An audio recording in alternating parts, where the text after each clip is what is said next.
শবে বরাতের গুণে সব কোরআন শরীফগুলো ছেড়ে আবার ধুলো বালি ছেড়ে ঝুড়িয়ে পরিষ্কার করে একটু পড়িয়ে দেবে, সাড়াসাড়ির গুণে 1 বছরের যত পাপ সব ভেসে গঙ্গায় চলে যাবে। এ কি মুসলমানের চিন্তা? কোরআন কি শাবান মাসের জন্য নাজিল হয়েছে?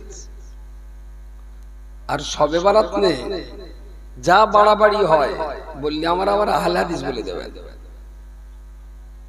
হানাফি মাযহাব অনুযায়ী এটা একটা নফল ইবাদতের রাত। যারা নামাজ পড়তে ওই রাতে বারণ করে তারা নিশ্চয়ই ভালো না। তবে যারা শবে বরাতটাকে নামাজ রোজা বাদ দিয়ে হালুয়া রুটির মামলা করে, ওদের বাড়ি বোম মেরে শবে বরাত কেড়ে নেওয়া উচিত।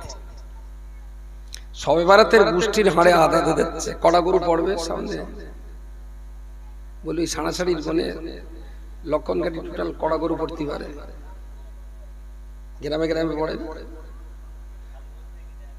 কালু পড়তে, তা মোটামুটি লক্ষণ গাড়ি কত কুইন্টাল ঢুকতে পারে? কত কুইন্টাল? হ্যাঁ, সৎকানি হয় শুধু লক্ষণ গাড়ি। তালপুকুর তা সব কি লক্ষণ গাড়ি খায়? লক্ষণ গাড়ি কটা খায় বলে মনে হয়? আচ্ছা, কেডা কেডা খায় দিয়ে শুনলাম, কোন বাড়ি ঢোকে না বলে? হ্যাঁ, ছেলে বিলের দোষ দিয়ে আমার বউটাও 35 হয়েছে, তার একটু না হলে। তাহলে ইসলামের আইন কানুন ছেলে বিলের কাছ থেকে নেওয়া ভালো। শবে বরাত একটা নফল ইবাদত, যারা করে নিশ্চিত ভালো করে। যে নামাজ পড়তে বারণ করছে, রোজা রাখতে বারণ করছে, ইবাদত করতে বারণ করছে, সে নিশ্চয়ই ঠিক বলেনি।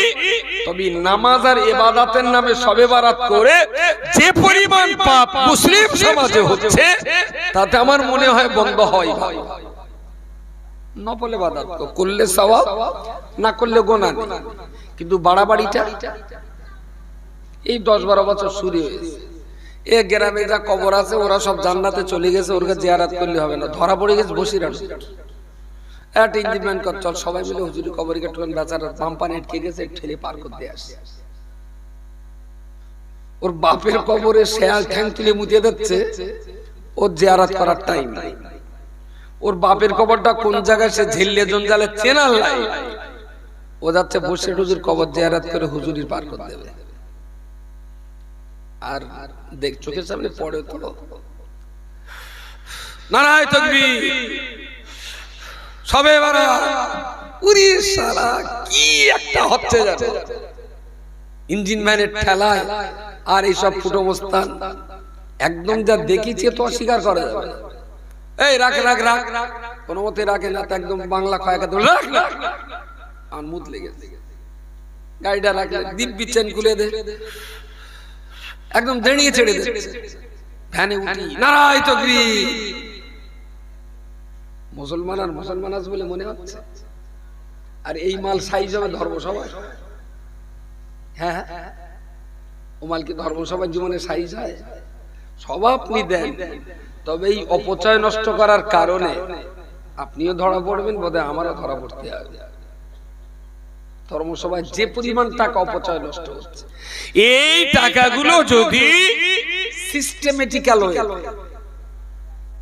যে আমাদের গ্রামে বছরে 7টা সভা হয়, এত টাকা খরচা হয়, এই ঠিক আছে 1 বছর এই সবার টাকা দিয়ে সভা দেব, পাড়ায় পাড়ায় মানুষকে আমরা দিনের চেতনা ফেরাবার জন্য চেষ্টা করব। চলো একদিন বাপের মিটিং হবে, একদিন মার মিটিং হোক, একদিন বুড়োদের মিটিং হোক, এবং মানুষের বারান্দায় বারান্দায় পড়াশোনা হোক। 5টা কলমা কাদের মুখস্থ নেই, ইমানে মুজমাল কার কার জানা নেই, দোয়া কুনুত কারা কারা জানে না, 1 বছর ধরে শুধু জানাজানির উপরেই হোক। আমার মনে হয় 7টা সভায় যদি 3 লাখ টাকা খরচা হয়, তো 3 লাখ টাকা দিয়ে যদি 10টা আলেম পুষে বাড়ি বাড়ি বাড়ি বাড়ি, এই 4-5টা বাড়ি একটু এখানে বসে পড়াশোনা, ওই 15টা বাড়ি ওই বক্কারের বাড়ি একটু হোক। কিন্তু there is no system, there is no plan, there is no estimate. সভা দিতে হবে। নামাজি মুসল্লিদের নিয়ে চিন্তা নেই, মসজিদ মার্বেল টালি আর মোজাইক করার জন্য মাথা ব্যস্ত। ঈদের নামাজে রাতে হাতে পড়তে পারে না, কিন্তু 12,000 টাকার জামা পরে ঈদগাহে যায়। এরা গরু জবাই করতে পারে না, কিন্তু খাবারের কোষ প্রচন্ড হারে গেলে।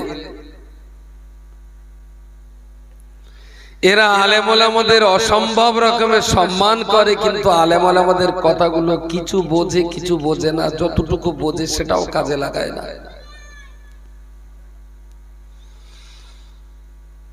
এরা চাইলে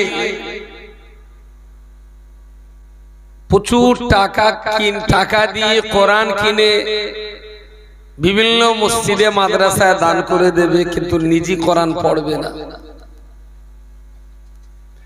তার মানে চারিদিক দিয়ে যদি হিসাব করে দেখা যায়, তাহলে একটাই দোষ হলো এরা ইসলামটা ঠিক বোঝে না। ঠিকঠাক যদি বোঝানো যায় তাহলে এই জাতি ফিরবে। আর ইসলাম বোঝার ব্যাপারে বাঙালিদের মাথায় একটা জিনিস ঢুকে গেছে, গ্রামে বছরে 37টা করে সভা দিতে হবে, তাতে মোটামুটি মুসলমানরা ইসলাম বুঝে যাবে।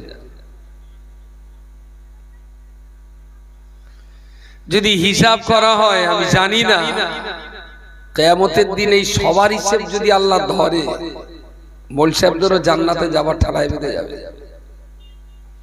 পাবলিক তো ধরা খাবেই খাবে, মৌলভীগুলো ধরা খায় কিনা আমার সন্দেহ আছে। এই জন্যই ধরা খাবে।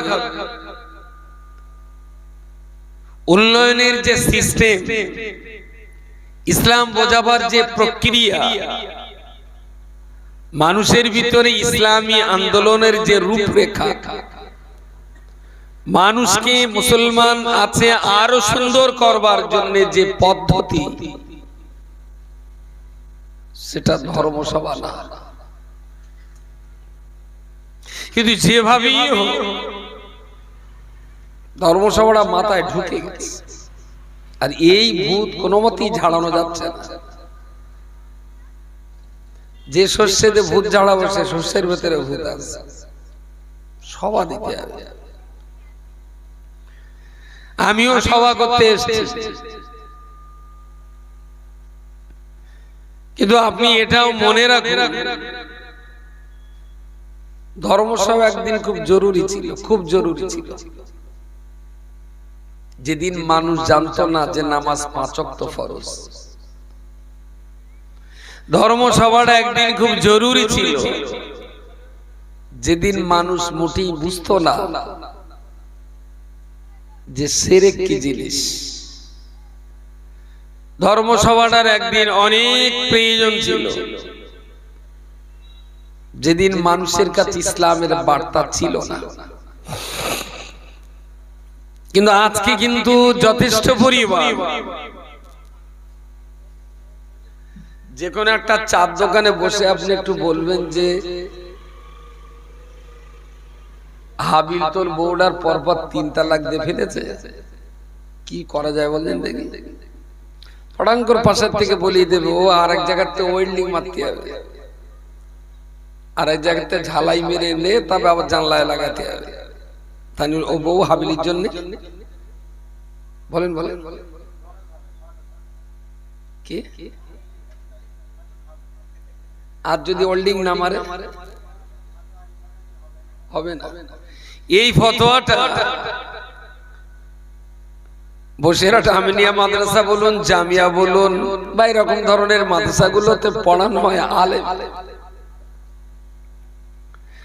শ্রোতা কিন্তু এই চটে বসে বসে আলেম চিৎ করে ফেলেছে, এরা জেনে ফেলেছে। তো এই ধরনের হাজারো ব্যাপার আছে যেগুলো মানুষ অজনসিয়াত শুনে শুনে মোটামুটি সাবাল্য হয়ে গেছে। কিন্তু যদি মানুষকে জানতে চাওয়া হয়, আল্লাহর পাক জাতের অস্তিত্ব সম্পর্কে কিছু বলুন, কিচ্ছু বলতে পারবে না। যদি আল্লাহ পাকের গুণবাচক নাম কি কি ইতিকাফ করবে জিজ্ঞেস করলে বলবে কি? ভাড়ে থাকলে তারপর তো বলবে। যদি প্রশ্ন করা হয় যে প্রিয় নবী মুহাম্মদুর রাসূলুল্লাহ সাল্লাল্লাহু আলাইহি ওয়াসাল্লাম যে ইসলাম নিয়ে অন্ধকার অজ্ঞতার যুগের মাঝখানে দাঁড়িয়ে মানুষকে আলোর পথ দেখিয়েছিলেন, পদ্ধতিটা কি ছিল বলতে পারবেন? আমি বলছি ওষুধ খেলি রোগ সারে, এটা সবাই জানে, স্বাভাবিকভাবেই সবাই জানে, কিন্তু ওষুধ খাওয়ারও বলে একটা পদ্ধতি থাকে, একটা সিস্টেম থাকে। শুধু মুঠো মুঠো ওষুধ খেলেই হয় না, প্রথমত বুঝতে হয় কোন রোগের কোন ওষুধ, তাই না? ডাক্তার কাছে যাবেন, আপনার রোগের কথা বলবেন, যারা নামি দামি ডাক্তার একটা সাদা কাগজের উপরে আপনার নাম বয়স প্রেসার টেসার লিখে বলে দিল, এই এই ওষুধ লিখে দিল, 1200 টাকা ফি নিল। দোকানের কাছে ফেলে দিলেন, আমার এই ওষুধগুলো দাও, 355 টাকার ওষুধ। আর ডাক্তার একটা সাদা কাগজ আর একটা কলম দেখান, এটা ঘেঁচে বেঁচে দিয়েছে। কাগজের দাম 10 টাকা, এই কলমের দাম 10 টাকা, কাগজের দাম 2 টাকা। ওই 12 টাকায় আপনার কাছ থেকে ঝেড়ে নিলে আর ওষুধের দাম কি? চুলকুনিতে গেলেন ডাক্তারের কাছে, এমনি ওষুধের দোকানে গিয়ে যেখানে যে ওষুধ আছে 300, কে বলবে আমার 355 টাকার ওষুধ দাও? কি ওষুধ? আমার ধর্মসভায় বসে ওই বুঝটা কোনোদিন হয় না, তা তোমরা এইটা বুঝবা কবে? ধর্মসভায় বসে তো ওই বুঝটা হবে না। ওর জন্য সিস্টেমেটিক্যাল লিগ্যাল পদ্ধতিতে সাধনা করতে হয়, চেষ্টা করতে হয়, গবেষণা করতে হয়, বুঝবার চেষ্টা করতে হয়, পড়াশোনা করতে হয়, ভালো একজন গুরু ধরতে হয়, একজনের কাছে প্রতিদিন পড়তে হয়। একজন এসে পড়াবে আলিফ বে, আরেকজন এসে বলবে তেসে, আরেকজন এসে বলবে জিম হয়ে, তারপর আরেকজন পড়াবে দাল জাল। জীবনে পড়া, জীবনে একই মাস্টার প্রতিদিন পড়াবে, তবে পড়া হবে। আরে ধর্মসভায় যা হচ্ছে কেলোর কীর্তি হচ্ছে। এ শ্রোতার পড়া কোন জায়গায় ছিল, কোনো বক্তা জিজ্ঞেস করে, দুমদাম চালিয়ে দেন। রজওয়ালি সাহেব চালিয়ে চলে গেল। আর রজওয়ালি যে কি পড়িয়ে গেছে আমি তো শুনছি, ও হয়তো হিন্দি পড়ে গেছে, আমি আবার ইংরেজি পড়াচ্ছি। এবার আমার ভাষা সাহিবুদ্দিন এসে সে আবার মালিবাড়ি পড়াবে। শ্রোতা কিন্তু যেখানে তাকার সেখানেই থেকে যাবে, 1 ইঞ্চি এগোবে না। আসলে এই জন্যই বললাম, বাঙালি ইসলাম যদি বুঝতে, তাহলে কিন্তু জাতির এই দুর্গম পরিস্থিতি থাকতো না। কোরআনের একাধিক জায়গায় আল্লাহ বলেছেন, যালিকুম খায়রুল লাকুম ইন কুনতুম তা'লামুন, যদি তোমরা বুঝদার হও তাহলে আমার কোরআন তোমাদের জন্য খুব উপকারী, কোরআন তোমাদের জন্য খুব কল্যাণকর, যদি তোমরা বুঝদার হও। একদম হামাগুড়ি দেবে একটা বাচ্চা, হামাগুড়ি দেয় 7-8 মাস বয়স নাকি, ওরকম। ওর হাতে যদি একটা লজেন দেন আর একটা 500 টাকার নোট ধরেন, কোনটা নেবে? কি নেবে? টাকা নেবে না? আপনার ছেলে তো এত হুঁশ। আসলে লজেন গালি দিলে মিষ্টি লাগে, কিন্তু টাকা দোকানে নিয়ে গেলে ওই রকম মিষ্টি লজেন যে 500 মিলবে, এইটা এখন ওর জানা বোঝা, এইটা এখনো সে জানে না। তবে যেদিন জানবে সেদিন আর লজেন নেবে না, টাকাই। আমি এখনো যা দেখতে পাচ্ছি, পার্টি টাকা নেয় না, লজেন টানাটানি করে। মুসলিম কমিউনিটির যে আম শ্রোতা আছে এরা টাকা চেনে না, লজেন চেনে। আর যতদিন টাকা না চিনবে ততদিন উন্নতিও। প্রিয় নবী মুহাম্মদুর রাসূলুল্লাহ সাল্লাল্লাহু আলাইহি ওয়াসাল্লাম ইসলামের সর্বশেষ নবী, তিনি তো বলেছেন লা নবিয়্যা বা'দি, আমার পরে আসমানের নিচে জমিনের উপরে আর কোন নবী আসবেন না। পৃথিবীর প্রথম নবী আদম আলাইহিস সালাম, সর্বশেষ নবী মুহাম্মদুর রাসূলুল্লাহ সাল্লাল্লাহু আলাইহি ওয়াসাল্লাম, মাঝখানে লক্ষাধিক নবী তারা গুজরে গেছে। প্রত্যেকটা নবী এবং রাসূলদের এটাই তো দায়িত্ব ছিল, মানুষ যখন বিপদগামী হয়ে যাবে ওদের সুপথ দেখাতে হবে, মানুষ যখন জাহান্নামের পথে চলে যাবে ওদের জান্নাতের রাস্তা দেখাতে হবে, মানুষ যখন বেহুশের মতো কাজ করবে ওদের তখন হুঁশ বুদ্ধির পরিচয় ঘটাতে হবে। ও বান্দা মনে রাখুন, আল্লাহ পাকের নবী রাসূলগণ পৃথিবীতে অন্য কোন দায়িত্ব প্রাপ্ত হন নাই, আল্লাহর পক্ষ থেকে তারা একটাই দায়িত্ব প্রাপ্ত, আমি আল্লাহ যে পদ্ধতি বলে দেব আমার দেওয়া পদ্ধতি অনুযায়ী দেশের জনগণকে সুপথগামী করতে হবে।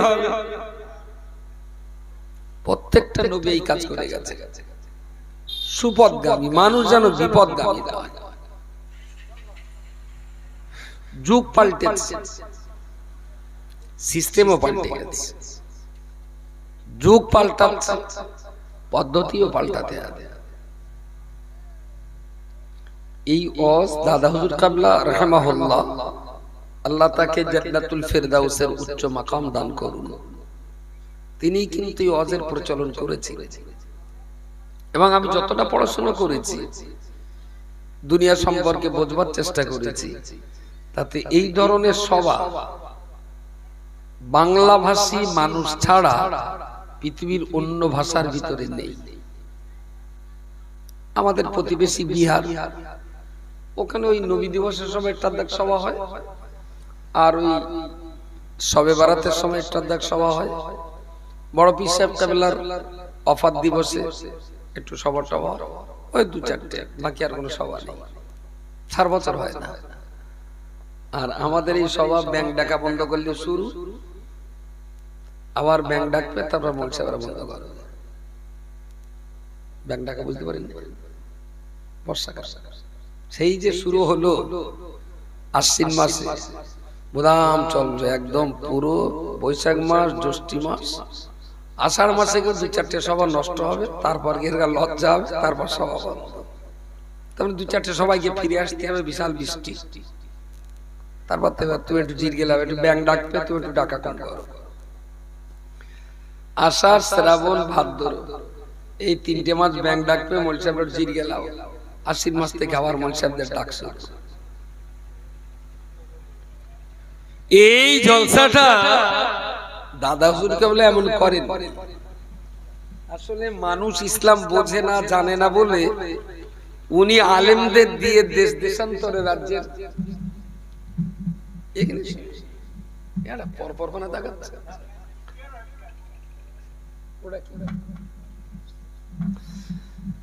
রাজ্যের বিভিন্ন প্রান্তে উনি আলেম ওলামাদেরকে পাঠাতেন।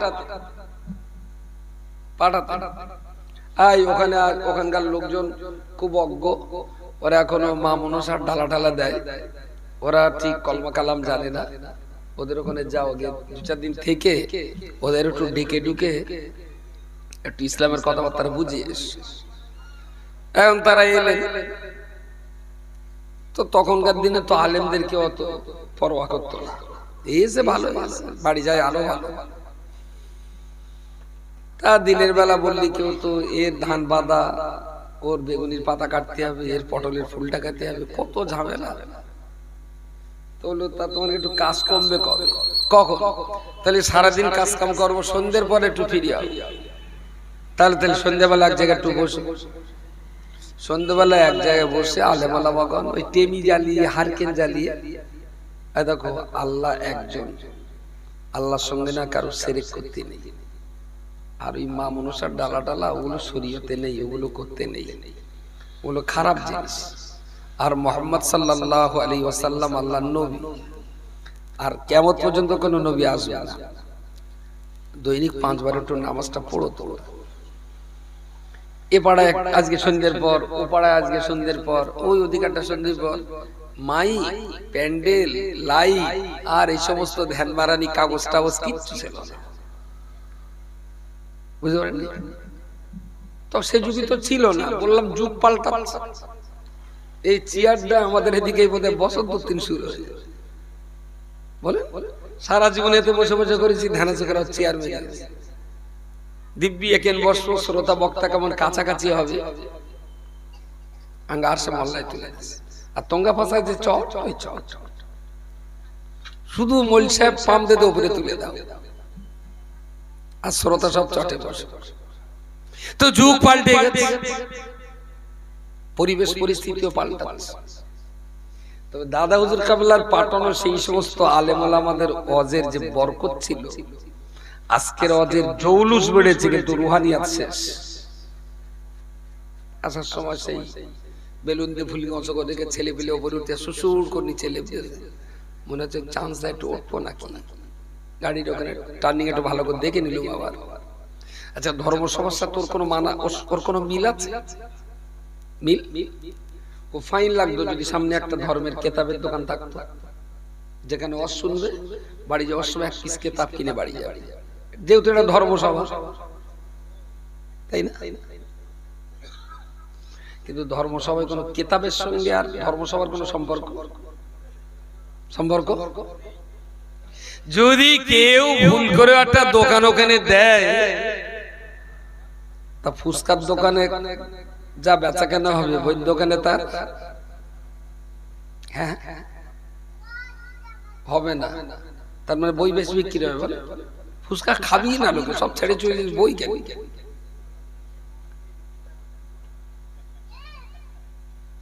আপনি ওই যেখানে দোকান বসেছে ওখানে একটা কেতাবের দোকান দেন, ইমাম গাজ্জালির জীবনী, দাদা হুজুরের ওসিয়াতনামা, বশির হুজুরের লেখা কলমাতুল কফর, প্রিয় রাসূলের জীবনী, বিশ্বনবী জগৎগুরু মুহাম্মদ আর রাহিকুল মাখতুম, দামি দামি কেতাবের দোকান দেন। ওই বাজারের দোকানই হোক,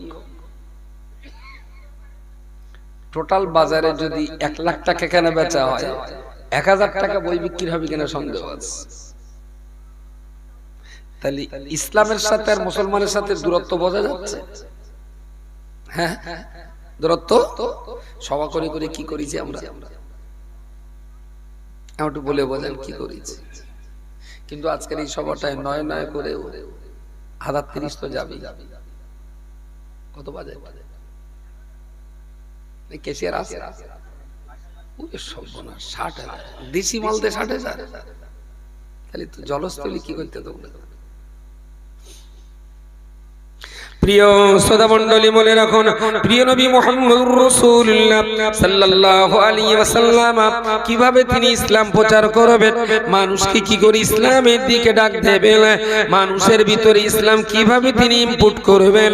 নবীর জন্মগ্রহণ করবার আরো 4000 বছর পূর্বে আমাদিগের পূর্ব নবী ইব্রাহিম খলিলুল্লাহ আলাইহিস সালাম কাবা শরীফ সংস্কার করলেন।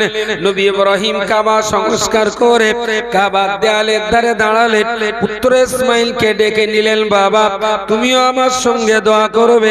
ওয়াইয়ারফাউ ইব্রাহিমুল কওয়াইদা মিনাল বাইতি ওয়া ইসমাঈল রব্বানা তাকাব্বাল মিন্না ইন্নাকা আনতাস সামিউল আলীম। নবী ইব্রাহিম পুত্র ইসমাইলকে নিয়ে কাবার দেওয়ালে হাত ঠেকিয়ে বললেন, হে আমাদের প্রভু মালিক মাওলা আল্লাহ, দুই বাপ বেটা মিলে অনেক কষ্ট করে আপনার কাবা সংস্কার করেছি, আপনার নির্দেশ আমল করেছি, আপনার নির্দেশ মতো কষ্ট করেছি।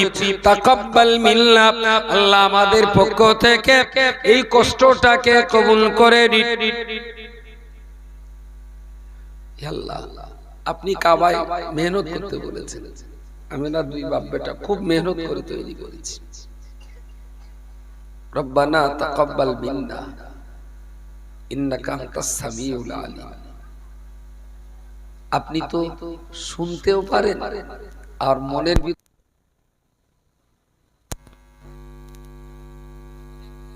এটা আপনি শুনছেন, আবার আমার মনের ভিতরে যে কি ইচ্ছা শক্তি কাজ করছে সেটাও তো আপনি জানেন। আল্লাহ এই কাবা তৈরির পিছনে আমার হৃদয়ের ভিতরে ছাড়া আমার দ্বিতীয় কোনো উদ্দেশ্য নেই। আল্লাহ, আমি কাবা শরীফ তৈরি করে মানুষের কাছে ভোট চাবো না যে তোমরা আমার 80 থেকে 100টা এমএলএ দিও। ইব্রাহিম নবী কাবা তৈরি করার সময় আল্লাহর কাছে ভোট চেয়েছিলেন, বলেন যে কাবা করে দিচ্ছি তো 80 থেকে 100 এমএলএ আমার দিও, তা নইলে কিন্তু এই মসজিদ হবে না। আরে গান্ডু সেখানেও যাচ্ছে টাকা টাকা, জান্নাতে টাকা গায়ে কামাচ্ছে, আর মসজিদের প্রেম। গান্ডুর এই হিসাবটা নেই যে নবী মসজিদ করেছিলেন সেই নবী মসজিদ জ্বালিয়েও দিয়েছিলেন একটা, এটাও ইসলাম।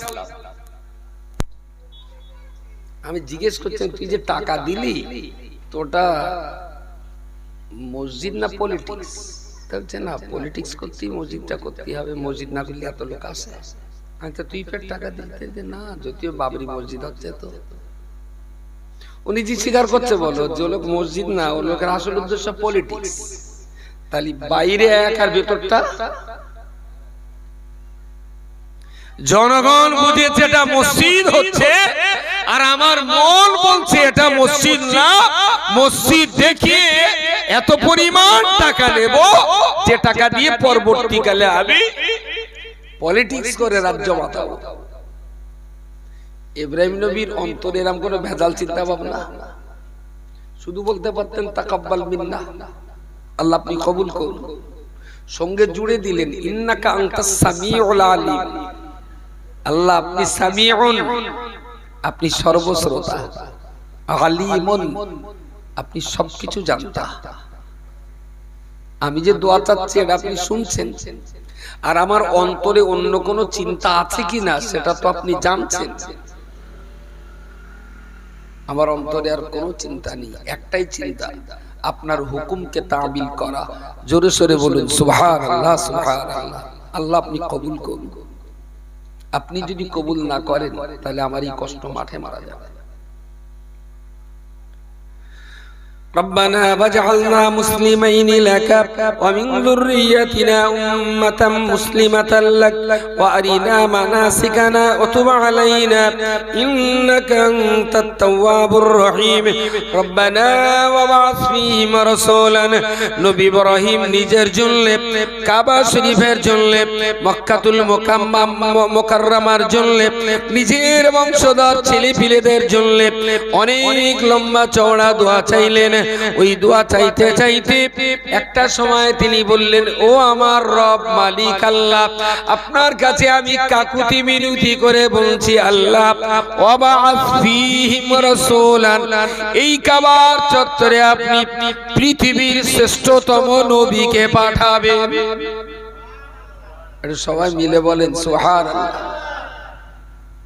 ইব্রাহিম নবী ভোট করার জন্য মসজিদের কাজ করেন, আল্লাহ পাওয়ার জন্য করেছে। আল্লাহ পাওয়া আমাদের লকডাউন নামে এক ধ্যানাসি এলো, এই ধ্যানাসিতে যে কি পরিমাণ মসজিদ হয়ে গেল। পুলিশ বলেছে এক জায়গায় বেশি লোক জমা হওয়া না, তা ভালো। এক জায়গায় যখন বেশি লোক জমা হতে নিষেধ করেছে তো বেলা 12টায় জুমার ওয়াক্ত হচ্ছে, 3টে পর্যন্ত জুমা পড়া যাবে। 12টা একটা জমাত হোক, 12:30 একটা হোক, 1টা একটা হোক, 1:30 একটা, 2টো একটা, 3টে একটা, 2:30 একটা, 3টে একটা, পুরো 6টা জমাত করা যাবে। মসজিদে ঘোষণা করে দিল মসজিদ তো 200 লোক হয়, এত লোক এক জায়গায় হলে পুলিশ বলছে করোনা বাড়বে, রাষ্ট্রীয় আইন আবার মানতেও হবে। এক কাজ করো, তোমরা এই পাড়ার 30 জন 12টায় পড়ে যাও, আমরা ওই পাড়ার 50 জন 40 জন 30 জন আছি, আমরা 12:30টায় পড়ে। তোমরা এই পাড়ায় একজন আছো, এই পাড়ায় যা 22 জন আছো, তোমরা 22 জন আবার একটাই পড়ো। মসজিদটায় যদি 4টে-5টা জমাত করা হতো তাইলে আর ভিড় বেশি ভিড় হওয়ার, ফাঁকা ফাঁকা দাঁড়াবো মসজিদে। পুলিশ যখন বলছে, আইন যখন হয়েছে, আবার হয়তো আবার কি ভাবেন কেস টেস নানান তাল ঝামেলা তাড়া খাড়া, তাই হোক না,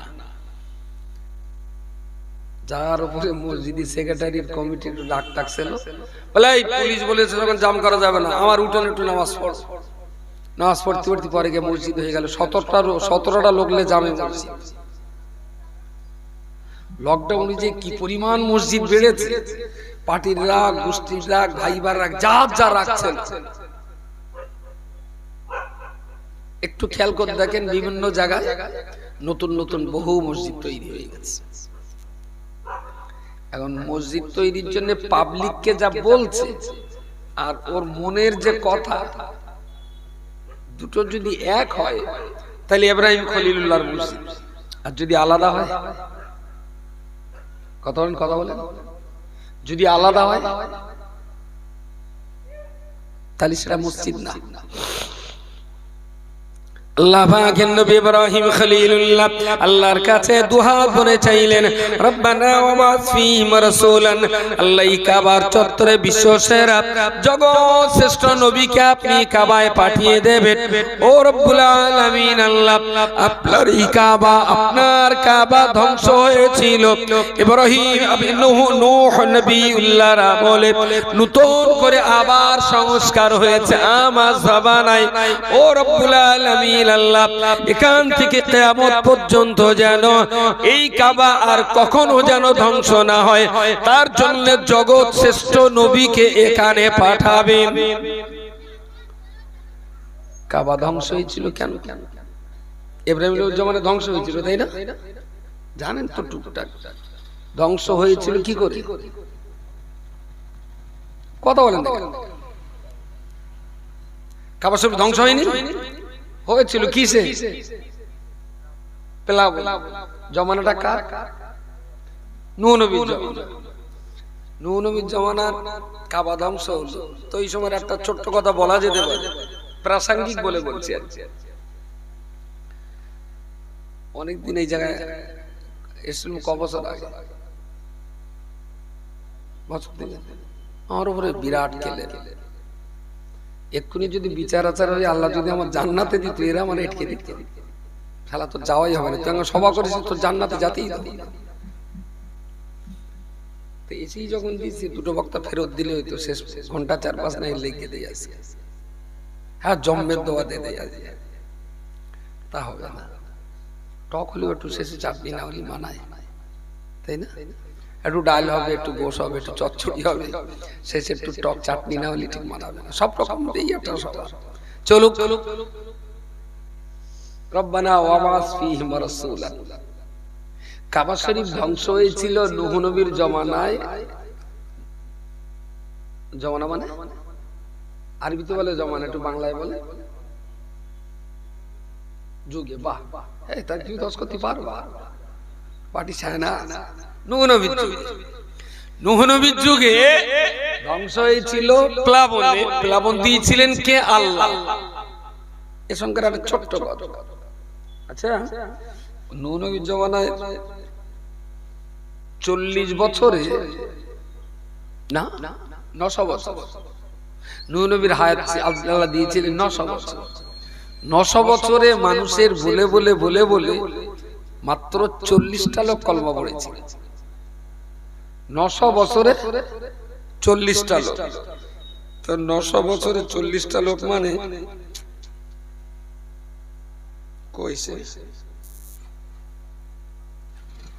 এ জ্বালা খুব, যখন লাগে তখন বেরোয় না। কাল হয়তো হয়েছে 900 বছর। 900 বছর ভাজক 40, তার মানে প্রতি 900 বছর ভাজক 40, তার মানে প্রত্যেক 22 বছরে একটা করে লোক কলমা পড়েছে। একজন নবী 22 বছর ধরে মেহনত করেছেন, তারপর একটা লোক কলমা পড়েছে। 900 বছরে 40 জন মানে শুধু 22 না, 22.5 বছর, 22.5। ভাবা যায়? তিনি আল্লাহ নবী 22 বছর ধরে দ্বীন ইসলাম ইমানের কথা প্রচার করে একটা লোক কলমা পড়েছে। তাহলে কলমা পড়া মানুষগুলোকে নূহ নবী কত যত্নে রাখতেন। একেতে পুকুরি মাছ হচ্ছে না, তাতে যদি একটা দেখাবার খাড়া ভাঙাতে পেছন দিয়ে পালায়, খুব যত্ন করে রেখেন যে কটা হয়েছে এই কটা যেন আর ফিরে না যায়। খুব যত্নে তাদেরকে দিনের ব্যাপারে সজাগ রাখতেন। তার ভিতরে একটা বুড়িও ছিলেন। এখন বুড়ির কাছে নূহ নবী গল্প করে রেখেছেন, দেখো এত বলা বলি, এরা কলমা পড়ে না, এরা মানুষ হয় না, এরা সেই শয়তানি করছে, কাবার ভিতরে জেনাও করছে। কাবার ভিতরে ওদের ওদের বুদ্ধি ছিল এইরকম, হাটে ঘাটে মাঠে জেনা করলি কোনো, আর কাবা তো আল্লাহর রহমতের জায়গা, ওর ভেতরে জেনা করলে কোনো পাপ তো হবেই না। আর যদি ওখান থেকে কলা গাছের তেড়ে একটা লওয়া যায় তাহলে খুব বরকতপূর্ণ তেড়ে হবে।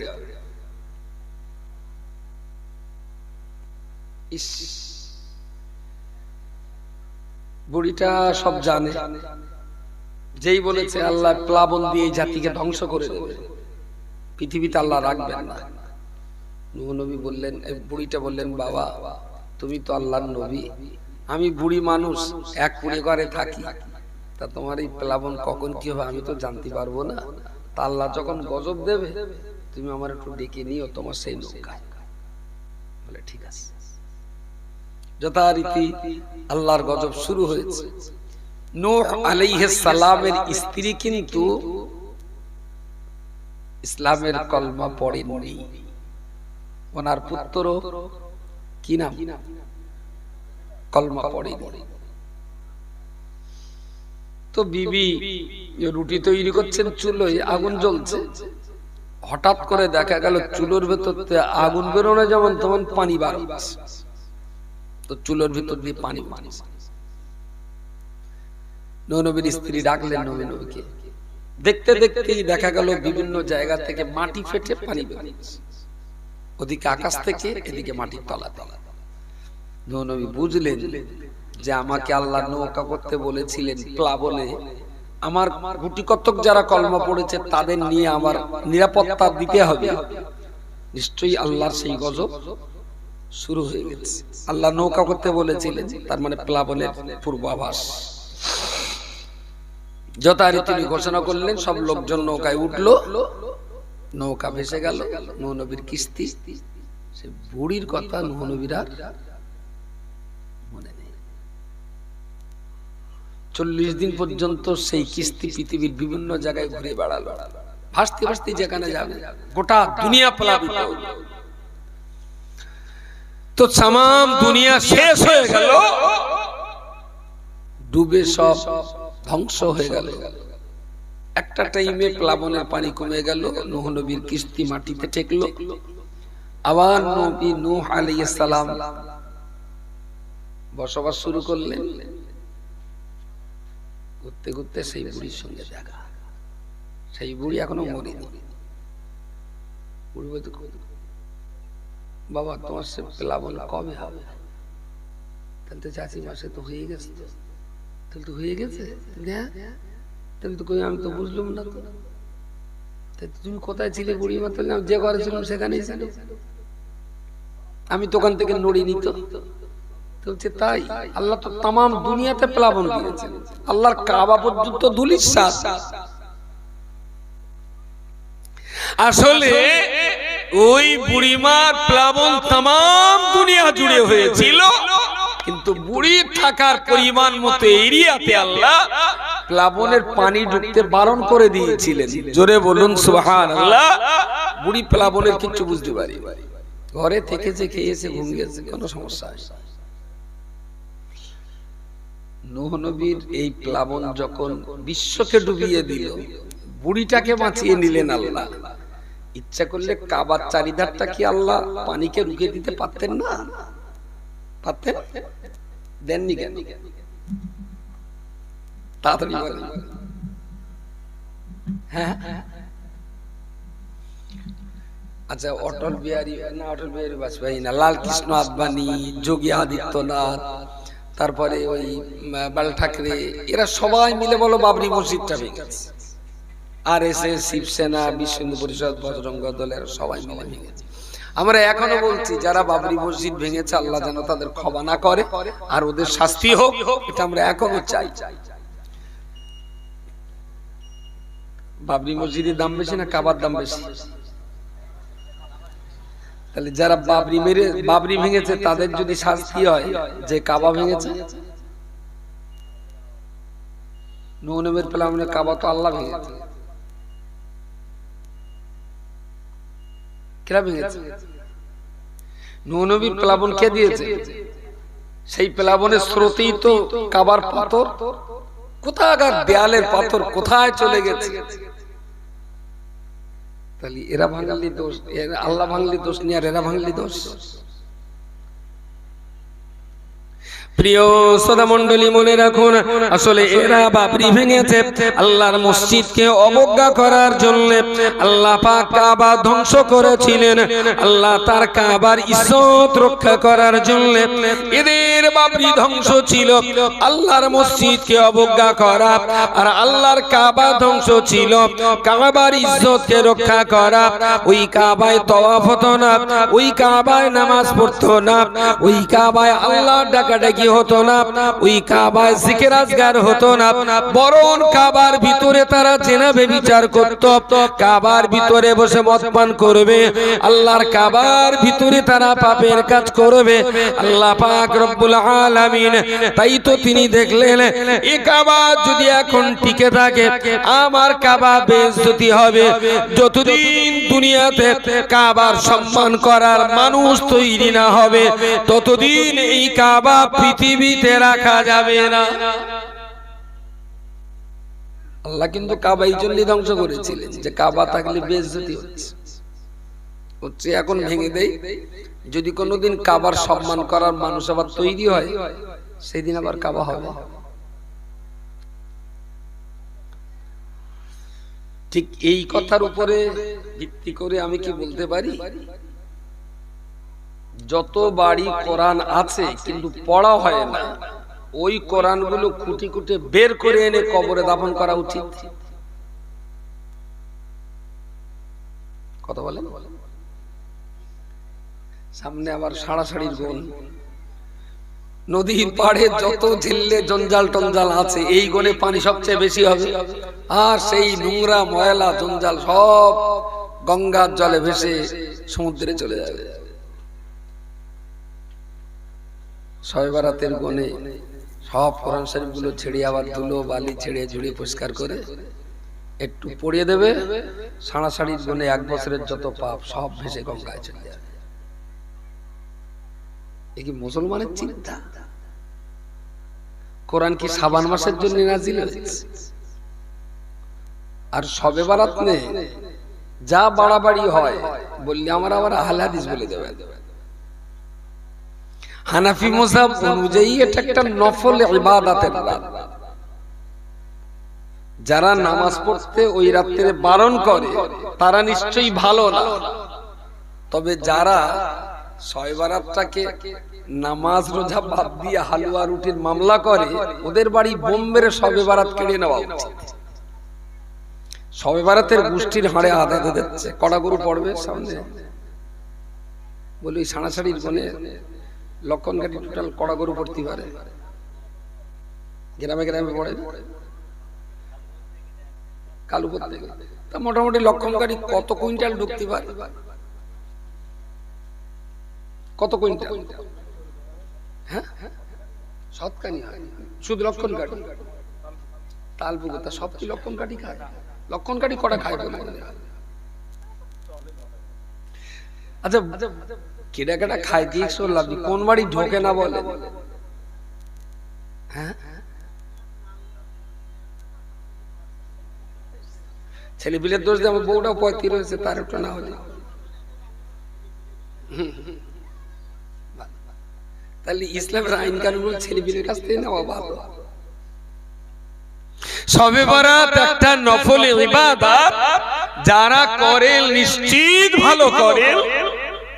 যে নামাজ পড়তে বারণ করছে, রোজা রাখতে বারণ করছে, ইবাদত করতে বারণ করছে, সে নিশ্চয়ই ঠিক বলেনি। তবে নামাজ আর ইবাদতের নামে শবে বরাত করে যে পরিমাণ পাপ মুসলিম সমাজে হচ্ছে তাতে আমার মনে হয় বন্ধ হয়। নফল ইবাদত করলে সওয়াব, না করলে গুনাহ, কিন্তু বাড়াবাড়িটা এই 10-12 বছর শুরু হয়েছে।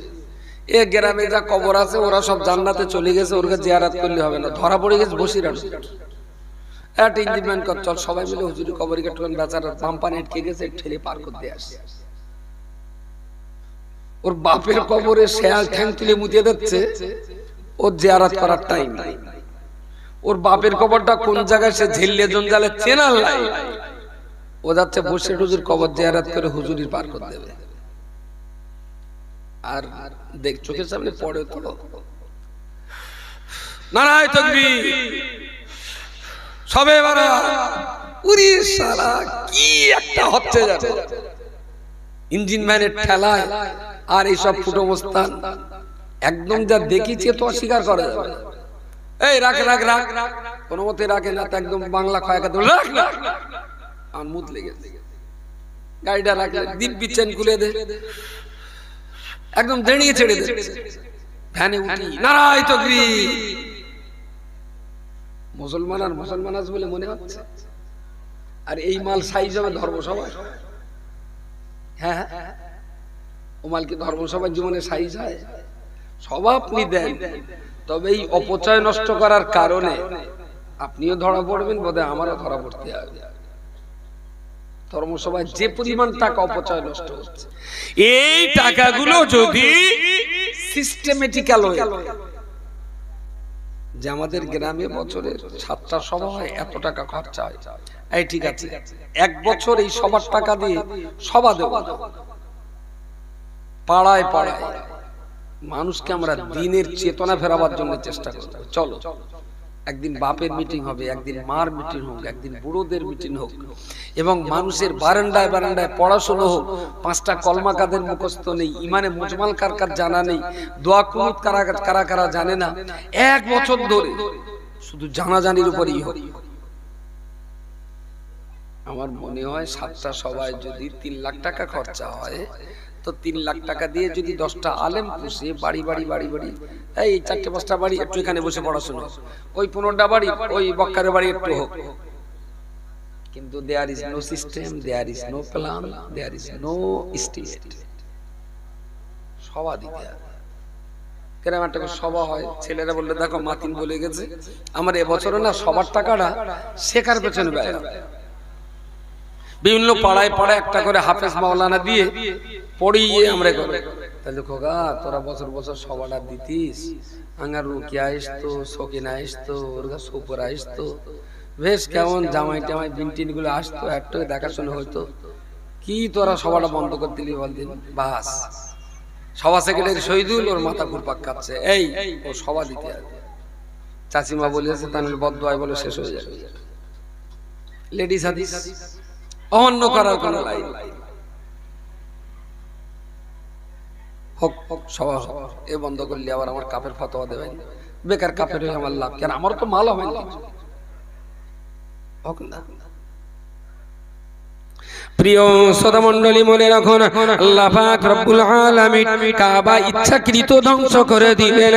কাবার ইজ্জত বাঁচানোর জন্য, কাবার সম্মান বাঁচানোর জন্য ওই মাঝখানে কয়েক হাজার বছর কেটে গেল, দুনিয়াতে কোনো কাবা ছিল না, কেবালা বলে কিছু ছিল না।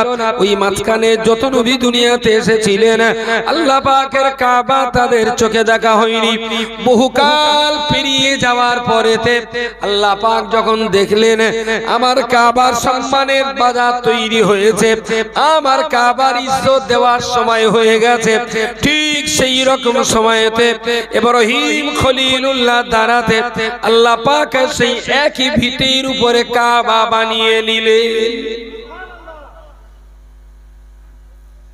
তো কাবাকে সম্মানের অভাব হেতু বেইজ্জতি করা হচ্ছিল বলে কাবা আল্লাহ ভেঙে দিয়েছিলেন। যে সমস্ত বাড়িতে কোরআন আছে, পড়ার লোক নেই, ধুলোবালি যেটি সারপোকা তেলাপোকা বেড়াচ্ছে, ও কোরআনগুলোকে যদি বের করে এনে মাটিতে দাফন করে দেওয়া হয়, মনে হয় কাবার মতন কোরআনগুলোর ইজ্জত বাঁচে।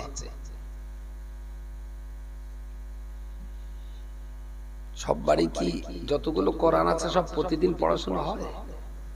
হ্যাঁ, প্রতিদিন পড়াশোনা হয় না। আচ্ছা, সব বাড়ি যা মোবাইল আছে কি প্রতিদিন চলে টলে বলে মনে হয়? হ্যাঁ, তার মানে 1 ঘন্টা যদি ওর গায়ে হাত না দেওয়া হয়, তা মনে হয় যেন বউটা তালাক হয়ে যায়, কি দেখি জানি শিগগির মোবাইলটা হাতে দেয়। যদি বউ তালাক হয়ে যায় বলা যায় না। হ্যাঁ,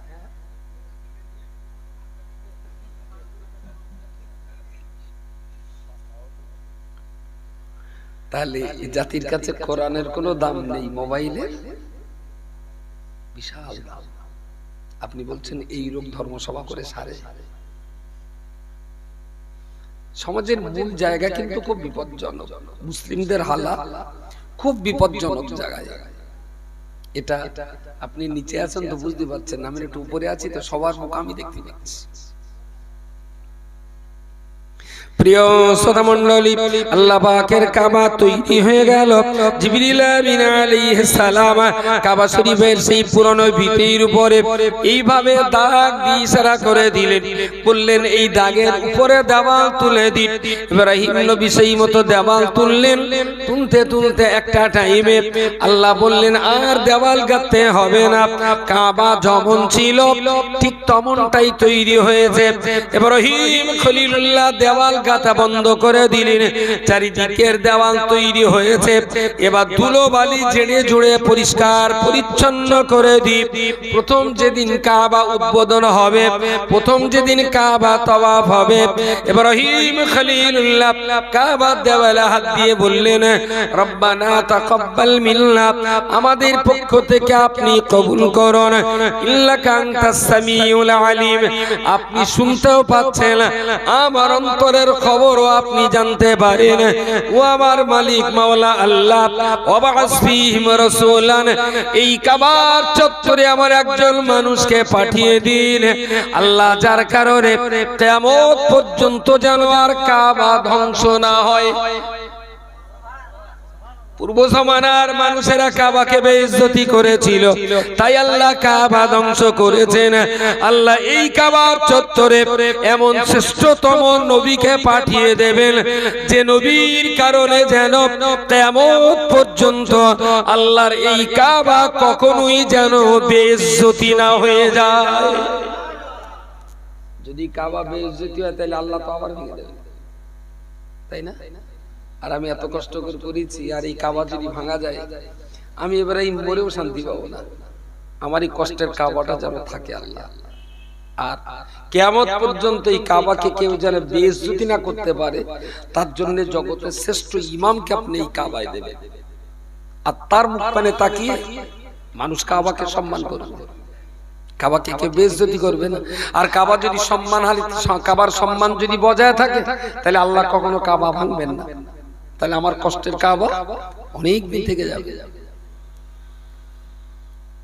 বিশ্বাস করুন, ইব্রাহিম খলিলুল্লাহর যদি এই স্বাদ হয় যে আমার কষ্টের এই কাবা বহুদিন ধরে টিকে থাকুক, তাহলে আমারও স্বাদ আছে যে আমার কষ্টের এই পড়া বান্দা বহুদিন ধরে মনে রাখে।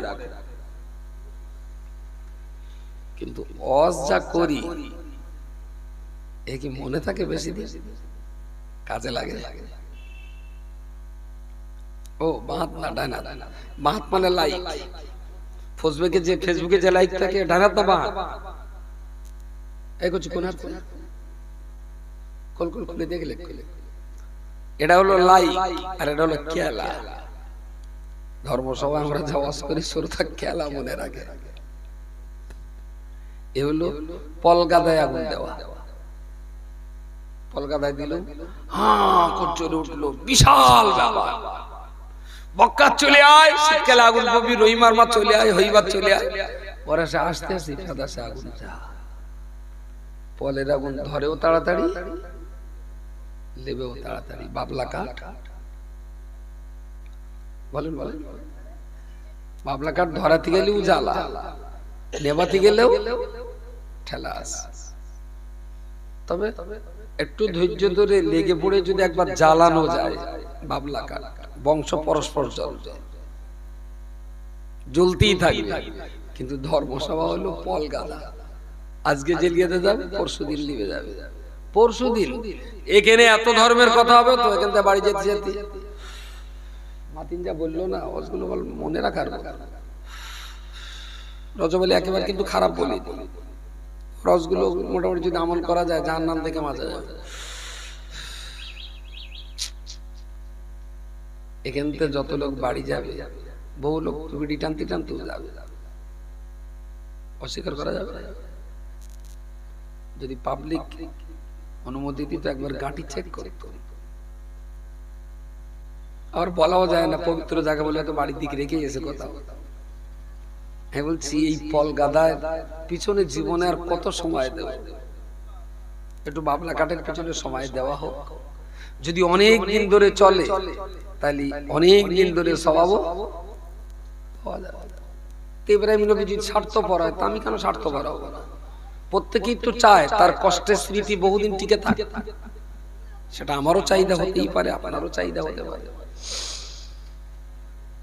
প্রিয় শ্রোতা মণ্ডলী, ইব্রাহিম খলিলুল্লাহ আলাইহিস সালাম ওই দোয়া করতে করতে সেদিন তো সঙ্গে এই দোয়াটাও করেছিলেন, আল্লাহ পৃথিবীর শ্রেষ্ঠতম নবীকে এখানে পাঠাবেন, এতলু আলাইহিম আয়াতিকা, যে নবী দেশের জনগণকে আল্লাহ আপনার কিতাব তেলাওয়াত করে শোনাবেন, ওয়া ইউআল্লিমুহুমুল কিতাবা, যে নবী আপনার কিতাব দেশের জনগণকে শেখাবেন, ওয়াল হিকমাতা, যে নবী আপনার কিতাব দেশের জনগণকে বোঝাবেন, ওয়ায়ুযাক্কিহিম, এবং যে নবী দেশের জনগণের গায়ে জাহান্নামের ধুলোবালি পরিষ্কার করে দিয়ে আল্লাহর জান্নাতে যাওয়ার মতো যোগ্য পরিষ্কার পরিচ্ছন্ন করে দেবে। আল্লাহ এরকম একটা নবী পাঠাবেন যিনি আপনার বাণী এত লোক তেলাওয়াত করে শোনাবেন, ওয়া ইউআল্লিমু, আপনার বাণী মানুষকে শেখাবেন, ওয়াল হিকমাতা, গভীর তাত্ত্বিক ভাবে তিনি আপনার কিতাব মানুষকে বোঝাবেন, শোনাবেন, শেখাবেন, বোঝাবেন, ওয়া ইউযাক্কিহিম, তারপরে কিন্তু মানুষ পরিষ্কার পরিচ্ছন্ন হবে, তাই না? কোরআন শুনলেন, পড়লেন, বুঝলেন, এবারে মনে করলো তাই তো এতদিন যে সুদটা খেতাম এই তো নাপাক জিনিস, এ খেলি তো নামাজ হয় না, চলো আর সুদ খাবো না, যেগুলো মনে আছে টাকাগুলো ফেরত দিয়ে দিলাম। এই এতদিন যে ওই চুল্লু টুল্লু খেতুম, বেশ দেহটু চিটচিট করতো, এ তো খাওয়া যাবে না। তো কোরআনে আল্লাহ বারণ করেছেন, ইন্নামাল খামরু ওয়াল মাইসিরু ওয়াল আনসাবু ওয়াল আজলামু রিজসুম মিন আমালিশ শাইতান। এই চুল্লু আর খাবো না, ছাড়ো। তাহলে কোরআন শুনে, কোরআন শিখে, কোরআন বুঝে তবে কিন্তু মানুষ জাহান্নাম থেকে মুক্তি পেয়ে জান্নাতে যাওয়ার পরিচ্ছন্নতার পবিত্রতা অর্জন করতে পারে। জোরে বলুন সুবহানাল্লাহ। তাহলে কোরআন শোনাটা ফার্স্ট স্টেজ, কোরআন শোনাটা প্রথম স্টেজ, সেকেন্ড স্টেজ বলে পড়া শেখা, থার্ড স্টেজ বোঝা। তাহলে এই যে শোনাচ্ছি আমরা কোরআন, এ তো 100 বছর ধরে শুনেই যাচ্ছে, শিখবেন কবে? পদ্ধতিটাকে আপনার তো গুরুত্ব দিতেই হবে, আপনি তো পদ্ধতির বাইরে যাবেন না। খেবলা জাল ফেললি মাছ হয় সবাই জানে, এরম জাল এরম মুঠো মেদিন ধরে এই ছুঁড়ে দিল, ওই পুকুরের মাঝখানে গিয়ে ছবাত করে এক জায়গায় পড়ে টানলি মাছ ওঠে। ও কড়ি আঙুলির জুড়োটা জুড়তে হবে, তারপরে এত করে কে গুটিয়ে গুটিয়ে গুটিয়ে গুটিয়ে নে এরম থাকবে। এরম সময় 3 ভাগের 1 ভাগ তিনই আর 2 ভাগ 2 হাত,